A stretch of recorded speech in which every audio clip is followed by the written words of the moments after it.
So start from the beginning. All right, I'm so sorry about that. But it was 1987. 1987, great year. I'm tax partner in a CPA firm. I testified before Congress, written articles in national magazines. I mean, you couldn't ask for a better trajectory for a career. But I was also stupid in my late 20s. I was, we'll call it overextended and underfunded, or I had way too much debt. And at a moment of weakness, I took that first step on a slippery slope. Had a banker call me. He said, you're 2 months behind in your house payment. Is there a problem? And y'all, I didn't want to admit there was a problem. I didn't want to admit to the banker who sent me all kinds of business that there was an issue. So I kind of threw him off the scent, and I tried to find a quick solution. Sometimes as human beings, when we're faced with something we don't want to face, we try to quickly find the easiest way to get back to normal. And when I took that step on a slippery slope, 3 years later, my career had failed, and I was facing federal prison. That's the short version. There's a part of your story that really touched me, and that was when you described how you made restitution. You were trying to figure it out. You were working your way through. Obviously, you had lost your CPA license, but you were trying to get your life back on track, and then you got the knock on the door. Talk a little bit about that, because that's kind of creepy. Right when you think you're over the problem, there's a knock at the door. Well, sometimes in life, you get hit by a 2x4 and you get it. Maybe it's a 4x4. Well, apparently, for me, it takes a little more. But you're absolutely right. I went to the people that I had defrauded, and I told them I was a liar and a thief, and here's what had happened. And the question was simple: do you want your money back or me in prison? Because I can't pay you back if I'm in prison. And in all honesty, everybody wanted their money back, and you're right. I lost my license as a CPA. I'd lost my interest in the partnership. My wife and I had sold all of our assets to make restitution, and I had someone had given me a small job to do, which I was just deeply thankful for. But the middle of 1991, when everything seemed to be getting back on track, get a knock on the door. Now, in the South, when somebody calls you by your Christian name, you're in trouble. So when I opened that door and they said, "Are you Charles Gallagher?" Yeah.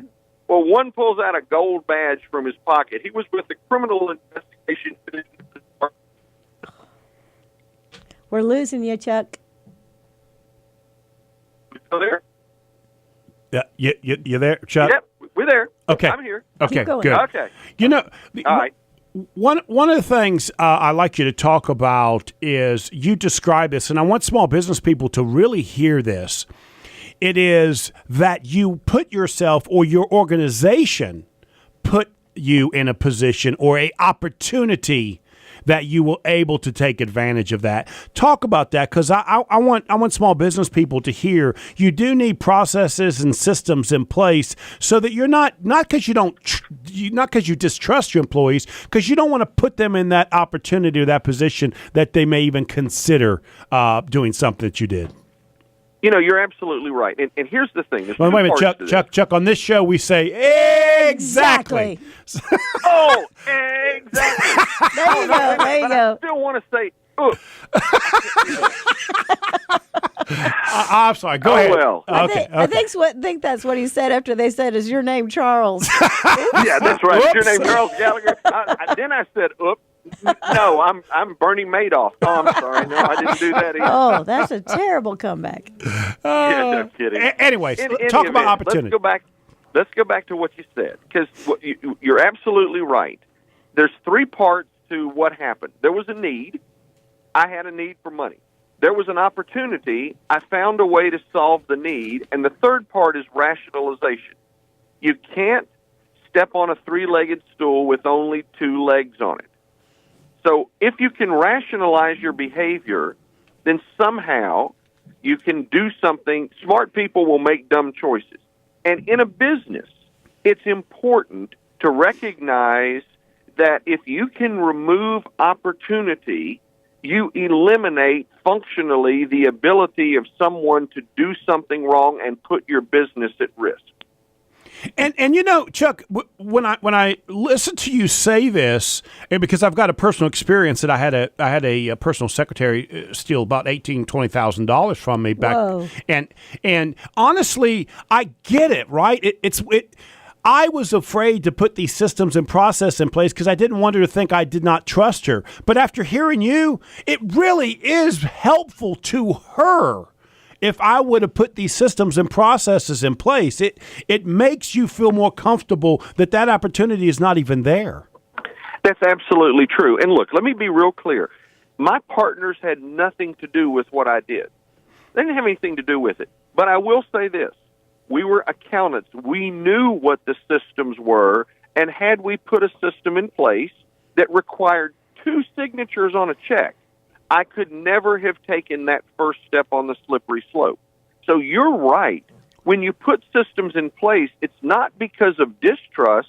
It's like driving down the interstate, and in the center median you have those little poles with a guy wire, and on the right you have the little grooves, the little rumble strip.